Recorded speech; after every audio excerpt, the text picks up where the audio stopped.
Welcome back to the Lotus Campaign, the podcast campaign where we aim to bring awareness and comfort to teens facing mental health struggles. We'll start this episode with some introductions. I'm Annie. And I'm James. Today we're going to be talking about something that impacts everybody at some point in their lives, anxiety. We'll cover its causes, how it can manifest, disorders that stem from that, and how it can be reduced. To start, we should define anxiety. I'm sure you're all familiar with what it is, but let's give it a more concrete definition. According to Medical News Today, anxiety is defined as a feeling of fear, tension, or worry that occurs as a response to real or perceived threats. Some people have healthy levels of anxiety, similar to occasional worry. It occurs infrequently, showing symptoms such as low levels of fear or apprehension, slight muscle tension, and slight doubts about the capability to complete a task. These levels of anxiety can be harnessed productively and used to improve emotional regulation over time. However, some develop unhealthy anxiety, which is frequent, out of proportion, and persists after the situation is over. If unhealthy anxiety is not properly managed, it can eventually develop into an anxiety disorder, which we'll talk about later. Anxiety also has different causes, primarily grouped into either psychological causes or physical ones. Physical causes of anxiety could be brain structure or function, genetic predisposition, or a product of a physical illness. Psychological causes of anxiety can include past trauma, substance use, social isolation, and current life events, such as financial crisis or external pressure. Since anxiety has no specific known cause, many people can develop anxiety for a wide set of reasons. Most people who have anxiety develop it from factors that add up over time instead of one specific factor, although that is possible. Anxiety also manifests differently for each person and in different ways. Physical symptoms include elevated heart rate, faster breathing, and muscle tension. Symptoms associated with severe anxiety can consist of rapid breathing or hyperventilation, a pounding heartbeat, sweating, and shaking or trembling. Psychological symptoms include difficulty concentrating, difficulty falling or staying asleep, irritability, panic attacks, or a feeling of impending doom or lack of control. These symptoms can become more severe in cases where severe anxiety develops. The symptoms a person develops and how and when they occur depends on the severity of anxiety they develop and the disorder that may stem from those symptoms and other aspects of their life. Anxiety can also appear in different stages of a person's life and manifest in various ways. Anxiety does not feel the same for each person. Anxiety encompasses different symptoms and triggers that lead to different variations of anxiety. Some variations of anxiety include generalized anxiety disorder, panic disorder, specific phobias, social anxiety disorder, obsessive-compulsive disorder, separation anxiety disorder, and selective mutism. Generalized anxiety disorder, or GAD, is the most commonly diagnosed anxiety disorder. GAD is characterized by a person who has ongoing or excessive worry with no specific focus. Other symptoms associated with GAD are difficulty concentrating due to anxiety, irritability, or nervousness, feeling weak or tired most of the time, and hyperventilating. Panic disorder is another anxiety disorder characterized by a person with frequent and unexpected panic attacks. These panic attacks can have a trigger or can occur for no apparent reason.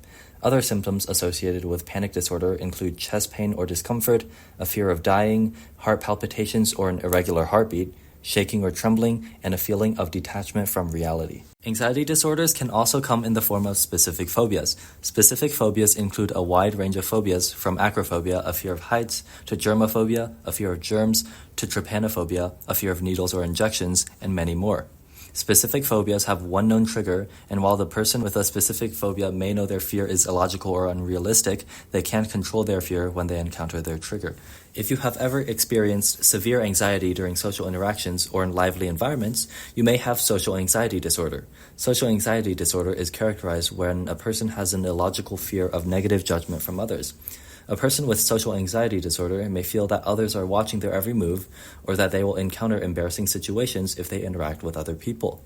Other symptoms associated with social anxiety disorder include intense self-consciousness, speaking in a quiet or soft voice, difficulty making eye contact, and blanking in social situations. One of the most well-known and misunderstood anxiety disorders is obsessive-compulsive disorder, or OCD. According to the Mayo Clinic, OCD consists of a pattern of unwanted thoughts or fears. These are dubbed obsessions, causing you to develop unnecessary repetitive behaviors, dubbed compulsions. The obsessions lead to increased anxiety, and the compulsions lead to decreasing the anxiety. However, doing the compulsions tends to lead you to believe that the compulsions work. Compulsions only bring a temporary feeling of relief, and people with OCD do them to reduce anxiety and obsessions, or to relieve the belief that by doing the compulsion, they are preventing something bad from happening in their life or to people they care about. However, this varies person to person. Another anxiety disorder is separation anxiety disorder. This typically develops in younger children but can develop later in life. Separation anxiety disorder is diagnosed when a person feels severely anxious after separating from a person or a place that feels safe and secure. Selective mutism can also occur, which is typically found in younger children, but can develop in other stages of life. Selective mutism is the inability to talk in certain places or situations, even though they are able to talk comfortably in other environments. On April 3rd, 2020, Marcy Goldberg decided to share her story. Her story starts with, "It seems so unreal that back in 2000, when I was first diagnosed with depression and anxiety, that I could ever imagine I would have found the perfect tool for my toolbox and my best medicine that would have helped me cope with all these important mental health issues that I face. I attended therapy sessions twice a month with my therapist, but that's not the way I cope best." When I was a sophomore in college at the University of North Texas way back in 2004, I stumbled into the sport of triathlon. That's the sport where you swim, you bike, and you run to reach the finish line. Little did I know that on a breezy and chilly day in March in a little town of Athens, Texas, triathlon would become my most important medicine for coping. It's taken many hours of swimming, cycling, and running to get where I am today as an athlete and mental health fighter. Especially now with pools being closed, I haven't swam in nearly 3 weeks, but I'm still cycling and running multiple times a week, as well as getting some core workouts in. All of this to prepare me to not just toe the start line and cross the finish line of triathlons whenever that may happen. The training has helped me deal with so many bad moments. When I see a workout from my triathlon coach, the anxiety usually builds up. I usually start telling myself that I'm not capable or I can't do that. I write the specific workout on paper, even though it's all online for me to see, and do the best I can. Whether in my mind I hit my expectations for the workouts or just complete it as given, I can find some joy and happiness in getting out the door and getting it done. There are so many times when even if I totally dominated the workout, I may find a way to beat myself up for not being strong enough or fast enough or powerful enough. These thoughts pass in and out pretty quickly. Sometimes, though, they manage to stay, and I have to look at my progress from the same workout from before to make myself feel assured that I did my best. Not every day in the life of triathlon training comes easy. I have those days that something happened the day before or moments before, and I just don't want to get my training in. Those are the days I have to tell myself that I am capable of so much. It's really in times like these that I tell myself I'm training to help my mental health over training for races. I just don't know if and when I'll get to race next, so doing this to fight depression and anxiety is pretty important. When I first started seeing my current therapist of 11 years, she told me that the sport of triathlon saved my life. I never believed her until now. Marcy found what works for her, and that's so important. What works for somebody may not work for somebody else, and that's okay. You have to find what keeps you going and keep it in the front of your mind. Marcy found triathlons. Maybe you can find something too. I know for me, I find that hanging out with friends and hanging out with people I enjoy being around just really helps me. And for me, it's tough to think about, but I can come up with a few examples. I like, for example, listening to music it's relaxing, it helps me cope. And sometimes if I'm just feeling like it's too much, I'll just stay in my room, maybe cry a bit, and just get it over with, and then I'll feel better. It's important to know that anxiety isn't the same for everybody, so coping methods are not going to be the same for everybody. A few of the most common ways people cope with anxiety are self-care, psychotherapy, medication, physical exercise, and mindfulness exercises. Self-care is pretty simple, concept-wise. You do things that make you happy. It can be talking to your friends, taking a walk, or cooking. But sometimes it can be hard to find out what you like to do. If you have no clue on what makes you happy, you can try a few new things. There's something out there for everybody. You could try calligraphy, soap carving, or geocaching. But you can't know if you don't try it. Self-care reduces stress, increases your energy, and improves your mental health. It is extremely important to practice self-care even when you don't currently experience anxiety or any other mental health issue. Psychotherapy, also known as talk therapy, is another way to reduce symptoms of anxiety. It can take place one-on-one with a mental health professional or in a group setting.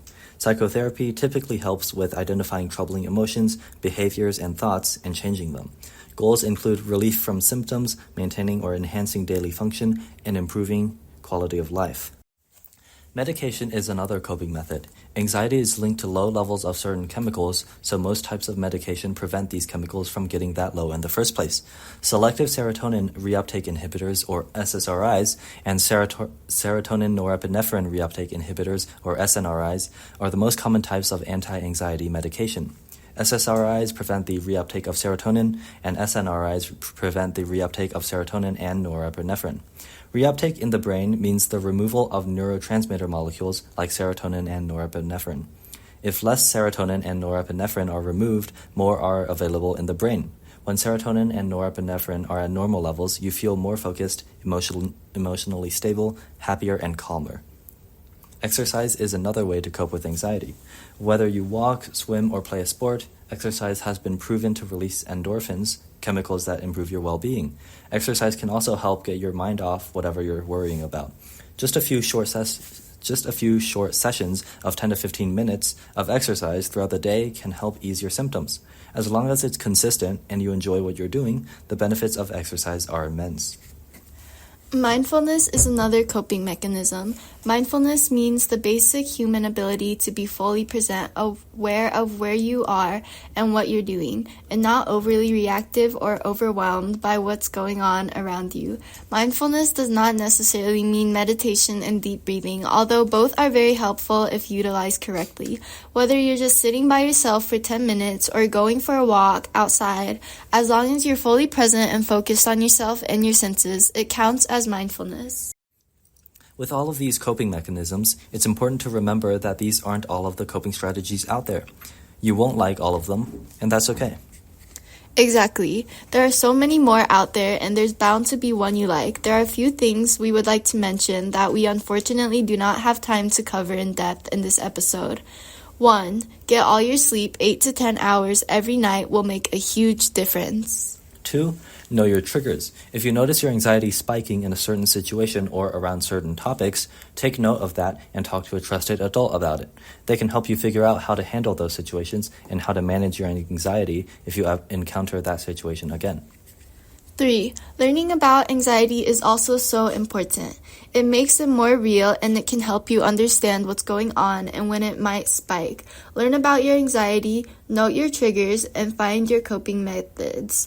If you notice yourself spiraling, try counting backwards from 100. When you feel your anxiety subside, try to understand what caused it and how you might prevent that situation in the future.